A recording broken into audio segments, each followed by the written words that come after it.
አሰላሙ አለይኩም ወራህመቱላሂ ወበረካቱ። ሰላም ጤና ይስጥልን ክብራትና ክብራን አድማጭ ተመልካቾቻችን ሁሉ ሰላም ሁሉ መልካም፣ ከኛ ጋር ሁሉ ሰላም ነው። ዛሬ ሚያዝያ 14 2018 ብዙዎቻችሁ የምትፈልጉትን ብዙዎቻችሁ የምትጠብቁትን ዕለታዊና ወቅታዊ የምንዛሬ ዋጋ በዛሬው ዕለት ጨምሯል ወይስ ቀንሷል የሚሉትን የ18 ሀገራትን ሙሉ ዝርዝር መረጃ ወደ እናንተ ይዘናል። በተጨማሪም ደግሞ ብዙዎቻችሁ በተለይ በውጭ ሀገራት ሆናችሁ የፋይዳ ዲጂታል መታወቂያን ከባንክ አካውንታችን ጋር አላገናኘንም እባክህ እያላችሁ መረጃውን ስትጠብቁ ለነበራችሁ በትናንትናው ዕለት የኢትዮጵያ ብሔራዊ ባንክ አንድ ውሳኔ አስተላልፏል። በዚህ መሰረት በውጭ ሀገራት ላላችሁ ከሀገር ውስጥ ካሉት ጋር የተለየ አድቫንቴጅ ተቀምጦላችኋል። ይህ አድቫንቴጅ ምንድነው? በተለይ በውጭ ላላችሁ እጅግ በጣም መልካም የሆነ መረጃ ስለሆነ ያላያችሁ ካላችሁ በዚህ ቪዲዮ መጨረሻ ላይ ወደ እናንተ የማደርስ ይሆናል። ሁላችሁም ቪዲዮን ላይክ፣ ቻናሉን ደግሞ ሰብስክራይብ እያደረጋችሁ እስከ መጨረሻው ድረስ ተከታተሉ። እንግዲህ ክቡራን ተመልካቾቼ በትናንትናው ዕለት ጀምሮ የጥቁር ገበያ ምንዛሬ ዋጋ ጨምሯል። ለመሆኑ በዛሬው ዕለትስ ምን ያክል ነው? የአሜሪካ ዶላርን በማስቀደም የሁሉንም ሀገራት አንድ ባንድ ወደ እናንተ እናደርሳለን። እንዲሁም የባንክን መጨረሻ ላይ የማደርሳችሁ ይሆናል። በዛሬው ዕለት አንድ የአሜሪካ ዶላርን ስንመለከት 190 ብር ከ20 ሳንቲም ሲመነዘር 100 የአሜሪካ ዶላር 19000 ከ20 ሳንቲም እየተመነዘረ እየዋለ እንደሚገኝ ዌብሳይቱ አስነብቦናል።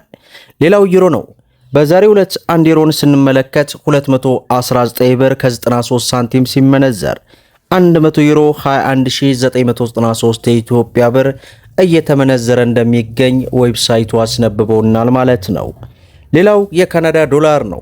በዛሬው ዕለት አንድ የካናዳ ዶላር 133 ብር ከ30 ሳንቲም ሲመነዘር 100 የካናዳ ዶላር 13330 የኢትዮጵያ ብር እየተመነዘረ ይገኛል ማለት ነው።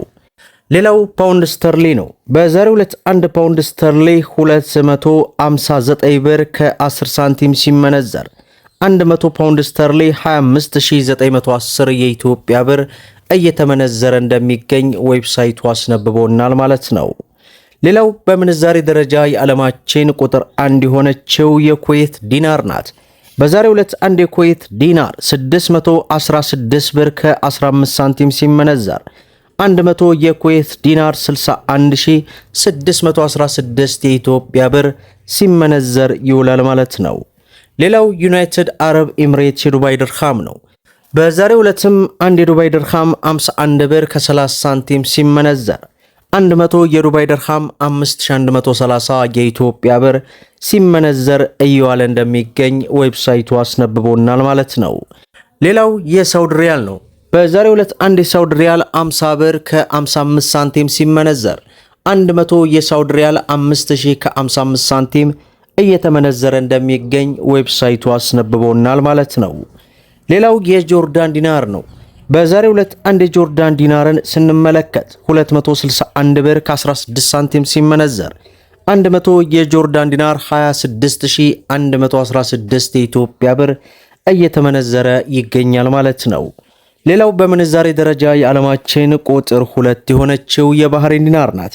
በዛሬው ዕለት አንድ የባህሬን ዲናር 511 ብር ከ60 ሳንቲም ሲመነዘር 100 የባህሬን ዲናር 51160 የኢትዮጵያ ብር እየተመነዘረ እንደሚገኝ ዌብሳይቱ አስነብቦናል ማለት ነው። ሌላው የአውስትራሊያ ዶላር ነው። በዛሬው ዕለት አንድ የአውስትራሊያ ዶላር 130 ብር ከ90 ሳንቲም ሲመነዘር 100 የአውስትራሊያ ዶላር 13000 ከ90 ሳንቲም እየተመነዘረ ይገኛል ማለት ነው። ሌላው በምንዛሬ ደረጃ የዓለማችን ቁጥር 3 የሆነችው የኦማር ሪያል ናት። በዛሬው ዕለት አንድ የኦማር ሪያል 504 ብር ከ10 ሳንቲም ሲመነዘር 100 የኦማር ሪያል 50410 የኢትዮጵያ ብር ሲመነዘር ይውላል ማለት ነው። ሌላው የስዊስ ፍራንክ ነው። በዛሬው ዕለት አንድ የስዊስ ፍራንክ 136 ብር ከ20 ሳንቲም ሲመነዘር 100 የስዊስ ፍራንክ 13625 የኢትዮጵያ ብር ሲመነዘር ይውላል ማለት ነው። ሌላው የቻይና ዩዋን ነው። በዛሬው ዕለት አንድ የቻይና ዩዋን 26 ብር ከ10 ሳንቲም ሲመነዘር 100 የቻይና ዩዋን 2610 የኢትዮጵያ ብር ሲመነዘር ይውላል ማለት ነው። ሌላው የእስራኤል ሽቅል ነው። በዛሬው ዕለት አንድ የእስራኤል ሽቅል 59 ብር ከ93 ሳንቲም ሲመነዘር 100 የእስራኤል ሽቅል 5993 የኢትዮጵያ ብር ሲመነዘር እንደሚውል ዌብሳይቱ አስነብቦናል ማለት ነው። ሌላው መግቢያ ላይ እንደገለጽኩላችሁ በተለያዩ የዓለም ሀገራት ሆናችሁ ከፋይዳ ዲጂታል መታወቂያ ጋር የባንክ አካውንታችሁን ያላስተሳሰራችሁ በትናንትናው ዕለት እንግዲህ የኢትዮጵያ ብሔራዊ ባንክ እስከ ሰኔ 30 እንዲሁም ደግሞ እስከ ግንቦት 6 2018 ድረስ ሙሉ በሙሉ ማጠናቀቅ እንዳለባቸው መረጃውን በትናንትናው ቪዲዮዬ ወደ እናንተ አድርሻለሁ። በቅድሚያም እንግዲህ ከዚህ ተጨማሪ በሆኑ ጉዳዮች ጋር ተያይዞ የኢትዮጵያ ብሔራዊ ባንክ በተለይ በውጭ ሀገራት ላላችሁ ምን መደረግ እንዳለበት በዝርዝር አስቀምጧል። እንደ ኢትዮጵያ ብሔራዊ ባንክ መግለጫ ማለት ነው በትናንትናው ዕለት ካስቀመጠው አቅጣጫ በተጨማሪ የዲፕሎማቲክ ማህበረሰቡን ወይንም በውጭ ሀገራት የሚኖሩ ነዋሪዎችን እንደማይመለከት ይፋ አድርጓል። ታዲያ ይህ ካልተመለከተ በውጭ ሀገራት ያሉት ምን ማድረግ አለባቸው? በውጭ ሀገራት የሚገኙ የሂሳብ ባለቤቶች አስፈላጊውን ማስረጃ በአካል ወይንም በህጋዊ ወኪሎቻቸው አማካኝነት ለባንኮች በማቅረብና በማረጋገጥ ከዚህ አዲስ ውሳኔ ነፃ መሆን ይችላሉ ብለዋል። በዚህ አጋጣሚ ባንኮች ከዚህ ቀደም በተዘጋጀው ቅጽ መሰረት ሳምንታዊ የአፈጻጸም ሪፖርት መላካቸውንም እንዲቀጥሉ የኢትዮጵያ ብሔራዊ ባንክ አሳስቧል ማለት ነው።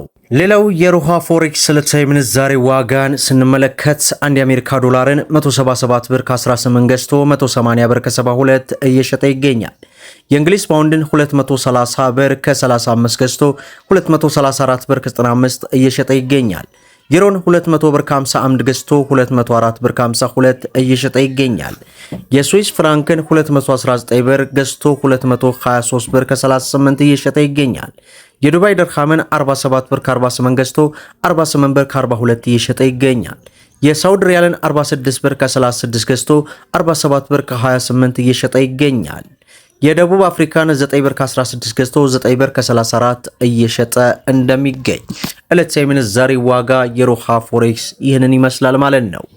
ለዛሬ እንግዲህ ያስኩላችሁ መረጃ ይህንን ይመስላል። ሁላችሁም ቪዲዮን ላይክ ሸር እያደረጋችሁ ለበርካታ እህት ወንድሞች እንዲደርስ አድርጉ። ለቻናላችን ደግሞ አዲስ ከሆናችሁ ሰብስክራይብ በማድረግ በየዕለቱ የሚለቀቀው መረጃም እንዲደርሳችሁ የኖቲፊኬሽን ማብራታችሁን እንዳትዘነጉ እያልኩኝ ለዕለቱ ያስኩላችሁ ዕለታዊ ምንዛሬ ዋጋ በባንክ እንዲሁም በጥቁር ገበያ ይህንን ይመስላል ማለት ነው።